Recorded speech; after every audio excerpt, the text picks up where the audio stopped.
Heavy rain and heavy flood start in Israel. This is the help of Allah subhanahu wa ta'ala. And Israel stopped their bombing on the Palestinians. Subhanallah, very nice. When you help Mufti, people, next Allah video will help was you still and straight. very informative. You might say, well, I don't need the help. Astaghfirullah. Don't even finish that sentence. You and I are in desperate need of the help of Allah. In a flash, we could become in a condition worse off than those brothers and sisters of ours. In a flash. Asking them, how was your life before this? I told a brother, don't even ask that question. Don't let their minds go back to where they were. Let's concentrate on where they are right now. Let's try and build them. If you see your brother down, many people would want to take a big 14-pound hammer and knock him further down. What is that? What did you gain? That's your brother. You might have a misunderstanding with him, no problem. It is his time of need. Reach out. Go and reach out. Even if it's a good word, brother, I'm making dua for you. We are here. If there's anything, please let me know. And don't be from among those who come up to you with something and say, would you like to have some? And they're expecting you to say no. And suddenly when you say yes, they like feel so sad. Don't be like that. When you're offering help, offer it correctly. Brother, if you need something within my capacity, I will give you. The man comes to you and says, listen, I need this. Try your best to assist because you put your money where your mouth is. That's what it is. You don't offer, something you're not going to deliver.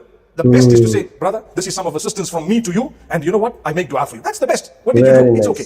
He might say, no, I don't need it just yet. Or he might take it. What did you do it for? The sake of Allah.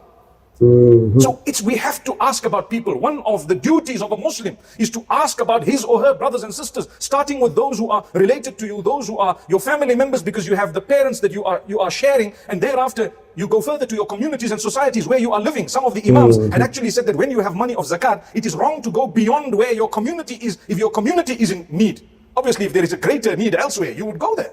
But we're talking about the lesson that we learn from that to say, look around you, there are people around us who are struggling. You can do now Dr. Zakir Naik video was still and very informative. In the language you understand the best. If you know Arabic as a language, it's the best. If you know the Lugha Fusha, it's the best. If you don't know, then read the translation of the Quran in the language you understand the best daily.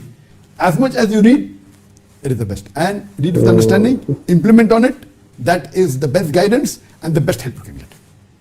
Regarding how this is the guidance that you get in the Quran, how to get the help of Allah. One of the best ways to get the help of Allah is salah. And in your sujood, asking for Allah.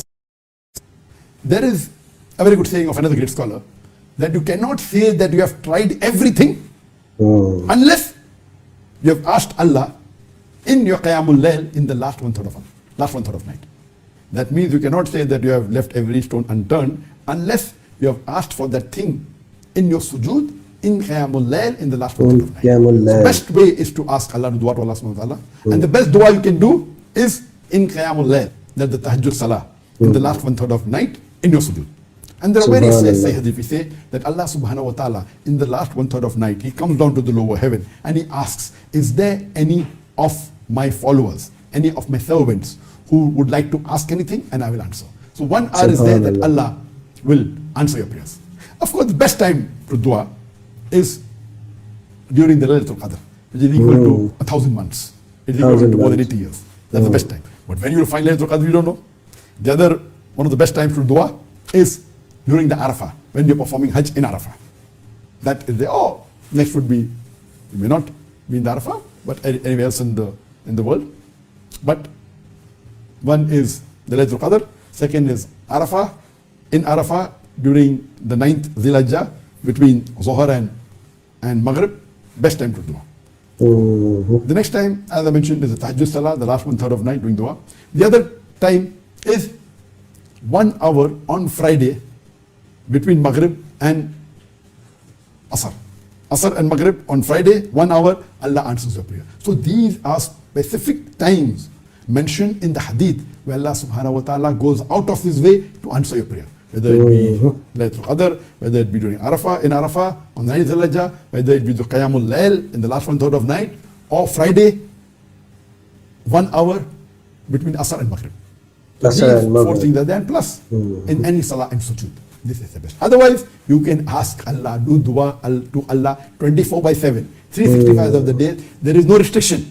No restriction. Allah says in the Quran that you ask me and I will answer you. So the best way to get the help of Allah is read the Quran, read the Hadith, implement on it, read your Salah, and the time I mentioned during this time, this is the best way.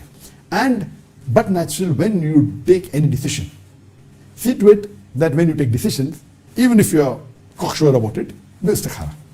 When istikhara, in the dua of istikhara, when you do rakah, you do dua to Allah subhanahu wa ta'ala that you want to do this or not, should I take the decision or not, should I go involved in the business or not, should I buy the shop or not, or whatever it is. And you ask Allah that if it's going to be good for me in this dunya and in my deen and akhirah, if this act doing this business is going to be good for me in my deen, in this dunya and akhirah, let it happen. Nice. And make it easy. If it's not good for me in my deen, in this dunya and akhirah, so please avoid it and give me something better.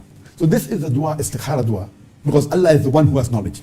So when you take decisions, whether big decision, small decision, doing business, etc., do istikhara. Now when you do istikhara, Allah's guidance is with you. That is the best. And but natural, when you do, that doesn't mean that you don't think logically. And you do istikhara for those things which amba. You cannot do istikhara for fard things. You cannot say, okay, should I give zakat or not? Zakat is fard. You cannot do istikhara for things which are fard or things which are haram. What is fard is fard. You have to do it. What is haram is haram. You have to do things which are mubah.